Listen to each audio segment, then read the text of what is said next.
Picher, Oklahoma.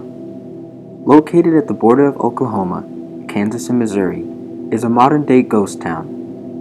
With just a few residents left as of 2014, an unexpected disaster caused by overproduction of mining made the once successful boom town a toxic wasteland.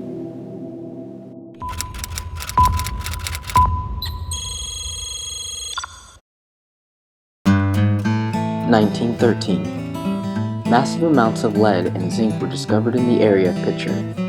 In honor of the owner of Picher Lead Company, Oliver Picher, the area was named after him and became a city in 1918.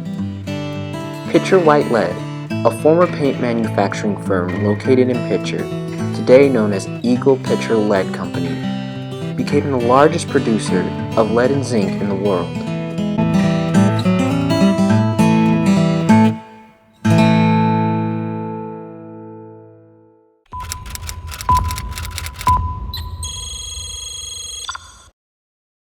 By 1920, the population was just short of 20,000 residents. The Picher Lead Company played a major role in the production of weapon supplies for both world wars. 86% of mining of zinc and lead was used for bullets and bomb shells as supplies for both World War I and World War II, resulting in constant production, meaning constant mining. As a result, an excessive amount of mines ran underneath Picher and the surrounding towns. Mountains of chaff, which was harmful waste from lead and zinc mining, came out from the mines in piles, some reaching 20 feet high, creating a major toxic hazard.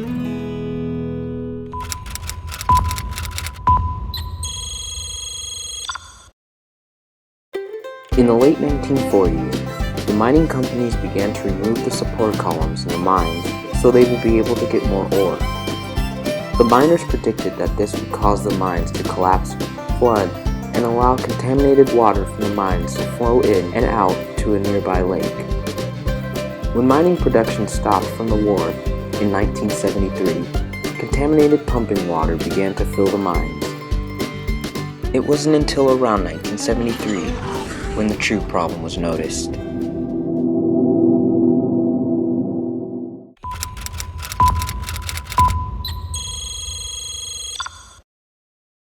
At a ranch near Picher, a farmer noticed rust-colored water seeping from the ground, meaning that all of their water was contaminated with lead. Tar Creek, their main source of water, began turning red from the high levels of lead. This is Tar Creek, and 13 tons of heavy metal flow down this creek every day. This water flows into the Grand Lake, and Grand Lake is a drinking water source for counties of people. I drink this water. That's in my water that I drink every day. Due to the mines filling with contaminated water and lack of support columns, they began collapsing and turning into pools for children to swim in. Children would also play on the chat piles and not wash their hands, allowing lead to enter their bodies. You couldn't ask for a better place to grow up as a kid as far as things to do, and the fun, the wintertime, the chat piles, the sledding. It was a great time. Everybody lived for the first big snow, so you go chat pile and sled down the chat piles. It was wonderful. Doctors discovered that children were getting sick more often. They had elevated levels of lead in their systems, which would cause brain and nervous system damage. As a result, teachers realized that children were having a more difficult time in school and had lower test scores than those in other states, but no one linked this to the chat piles.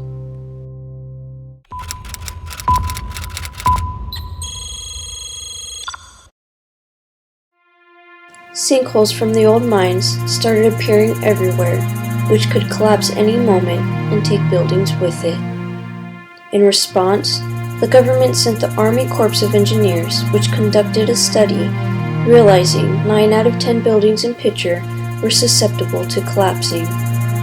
In efforts to help, the federal government passed the Comprehensive Environmental Response, Compensation, and Liability Act of 1980, which would pay those affected by deadly leaks and exposures. The Environmental Protection Agency noticed the severity of the situation and declared Picher a Superfund site.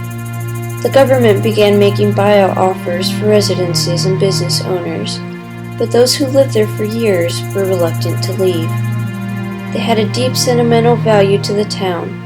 Many of the families worked in the mines. They went to Picher High School and made deep connections and memories with the residents.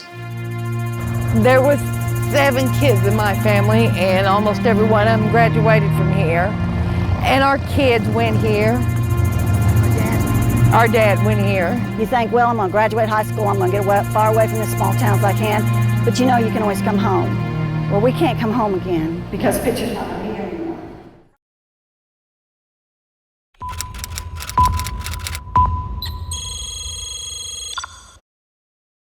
Just as the residents and the government thought the situation couldn't get worse, it did.